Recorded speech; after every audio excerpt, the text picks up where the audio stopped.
ஏமாத்துறதுக்கு பிறந்தவங்க அரசியல்வாதிங்க, ஏமாறுறதுக்குன்னே பிறந்தவங்க ஏழை ஜாதிங்க அப்படின்னு நீங்க எல்லாம் நினைச்சிட்டீங்க. இல்ல, இவன் ஒருத்தன் தான், இவனை ஒளிஞ்சிட்டான்னு மட்டும் நினைக்காதீங்க.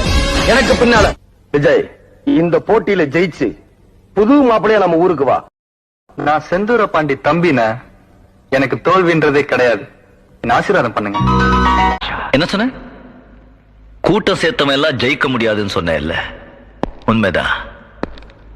ஆனா என்கிட்ட இருக்கிற கூட்டம் நான் சேர்த்த கூட்டம் இல்ல, அன்பாலே தானா சேர்ந்த கூட்டம். ஆண்டவன் கொடுக்கறத யாராலையும் தடுக்க முடியாது, ஆண்டவன் தடுக்கிறத யாராலையும் கொடுக்க முடியாது. ஆனா எங்க ஆட்டம் வெறித்தனமா இருக்கும்.